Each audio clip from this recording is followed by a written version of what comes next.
Good evening and welcome back to Sports Talk ATL. I am Chase Earl, joined by Alex Lord. Last night, if you stayed up late enough, you missed a gem of a pitching matchup between the Mariners and the Braves.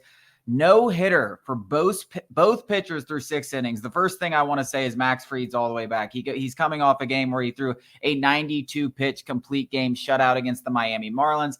The Mariners are obviously a much more formidable offense. He goes 6 innings, 7 Ks, no hits. Just brilliant. The Braves, it seemed like the first time. I never really get, because I've watched the heartbreaking. You think back to Mike Foltynewicz in Oakland having a no-hitter going into the ninth inning. You think about Sean Newcomb having it going into the ninth inning, 2 outs in the ninth inning, a no-hitter right there against the Los Angeles Dodgers, and he gives up a hit. So I never generally get excited about a no-hitter until about the 7th or 8th inning. I was disappointed that Max Fried racked up his pitch count. But the Braves score a run. They go through 7 innings, no hitter. Pierce Johnson doesn't give him up a hit in the 7th, then it gets broken in the 8th. They obviously end up losing the game too. So not only do you lose the no hitter, then you lose it in the 9th on a walk-off home run. I think the biggest storyline of this game is Max Fried. I mean, that's what I'm going to take out of it. You could talk about AJ Minter. Should he be closing games? There's obviously some cases to be made that he shouldn't be. But the way AJ Minter, we talked about it yesterday, has been pitching all season. There's no way I'm going to fault Brian Snitker. And truthfully, I don't really know which way you go. Maybe you pitch Pierce Johnson in the 9th or Joe Jimenez in the 9th. Maybe that's something he thinks about in the future, but I had no problem with them turning to AJ Minter. He's been the most clutch pitcher of the entire season to this point. Unfortunately, it didn't work out for the Braves, but I'm going to stick with the positive. I think the big storylines here is Max Fried, who looks to be all the way back. Yeah, and I think, everything came like a storm with the Spencer Strider injury because Max Fried was pitching abysmally by his lofty standards, of course. Well, no, by everyone's lofty standards. I mean, the guy had a 10 ERA, and he was terrible. and he's kind of come back and answered the bell where, like, everybody's, 3 weeks into the season going, all right, which ace are we trading for? It's like, guys, we still have an ace on the team, and it just goes to show that he is still that guy. He still is that guy in Atlanta that we want to be here for the next 8 years. And yeah, it is a great idea. And Seattle is a much better team than Miami in terms of offensively. And I think, you got a good test about a Mariners team whose pitching is absolutely star-studded. They've got great pitching. And I think you want to stick on the positives. I'll go on the negative. The Braves offense is nowhere to be found. And, when your best hitters are in a lengthy slump, that's what's going to happen. You can't rely on the bottom of your lineup to continue to churn out runs all the way through 162 games. And I see a lot of Braves fans panicking, whether it's, that's what everybody's pointing to is the AJ Minter stuff, which is just ludicrous. Pierce Johnson and Joe Jimenez may have, certain facets of their stats may be better than AJ Minter, but those 3 guys are still, 1, 2, 3 in terms of setup guys. No one is better than the other. Situationally, you could argue it. And the same goes with Ronald Acuna Jr., Matt Olson, and Austin Riley. This crap about Ronald Acuna playing year-round and moving Matt Olson down or moving Austin Riley down, it's all crap. These guys are perennial all-stars. We're all top 10 in the MVP odds going into the season. They all finished in the top 10 last year. They're going to figure it out. This is a 162-game season, and the season just started. I mean, we lost a May game, and we've got the doom and gloom, skies falling, Braves country, and it's so annoying. We still have the best record in baseball. Yeah, but it wouldn't be a baseball season of 162 games if we didn't have. Why do we do this every year?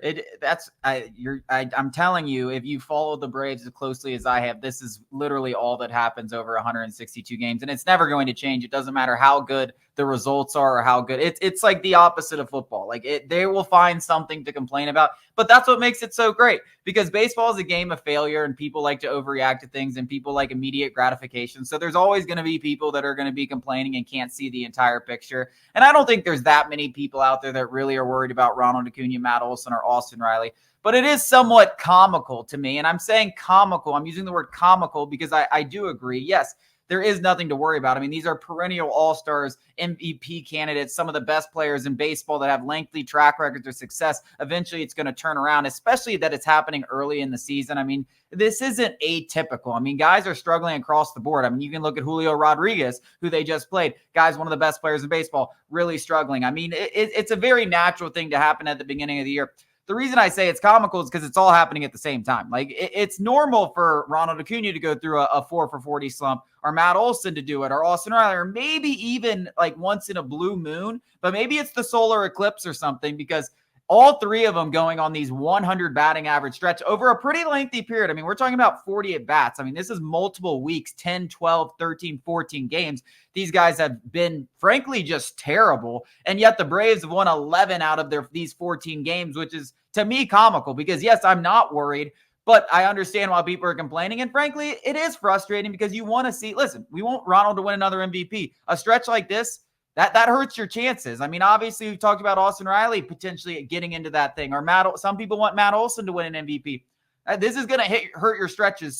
So from that perspective, it's frustrating. And from the perspective of, I just want to see the guys hit bombs. It's just fun to watch them play baseball. Yeah, so like watching them struggle and kind of show a little bit of that struggle. You can see the frustration on Austin Riley's base when we were playing the Guardians, and he hit 2 balls to the warning tracks that he thought were gone, and he's just ready to just start seeing those balls fly out of the ballpark.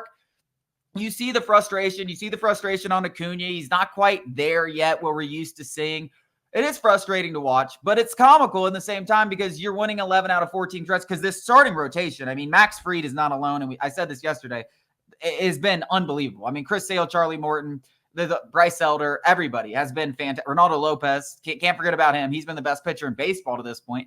It's funny. It is comical because they've been this good despite 3 of their best players being this bad, and not having Spencer Strider, and not having Sean Murphy. Yeah, so like 3 to 4 weeks of like 500 OPS ball from those 3 guys. Yeah, can balance out very quickly over a 3 to 4 week period where they were hitting 1,500 plus OPS, because all 3 of those guys are very capable of going on a tear. We've all seen it when the summer months start coming up. Austin Riley heats up. Nobody was hotter than Matt Olson to end the year last year, and we all know what Ronald can do. He's a generational talent. So just as quickly as their OPSs and all these batting statistics can kind of go down, they can shoot right back up. I don't know why. And again, it's just a few loud Braves fans who are doing this complaining. Maybe it's just all I see on my social media. But I wake up and I just want to bang my head against the wall. It's like, why? How are we doing this every year? We do it every year too. It's not like this is a new thing. Yeah, I know. I mean, it's like the meme. I'm literally trying to sit here next to you. I'm James Franco looking at you like first time. And I know it's been your couple times, but this has been going on since in the history of baseball. I mean, this is what Braves, and if you go to Braves Facebook, it's even worse. So like, it doesn't get better. Twitter is actually an upgrade. If you were still stuck on Facebook, it's even worse. It's the craziest stuff too. Like if these people, instead of typing it out, said it out loud in front of people, I think they would kind of not finish and be like, okay, disagree. You didn't meet my grandpa. Yeah, you didn't meet my grandpa. My grandpa hated Ronald Acuna Jr. He's like, he's showboating. I just don't. Old man yelling at the sky. Like, it has more to do. And like, people are bashing Brian Snicker for the AJ Minter thing. And like, we're doing that in May, guys. We're doing this in May. Yeah, I mean, you didn't have your closer, and AJ Minter's been crazy. AJ Minter's been. Why wasn't Rafael Iglesias? Well, he just pitched 3 games in a row. Yeah, I mean, it's funny, but it wouldn't be baseball without it, and I love it. And, that's why I almost sometimes enjoy a little bit of struggle, a little bit of losing streak, especially when you're winning and you're struggling, because then you get complaints and you're still winning baseball games.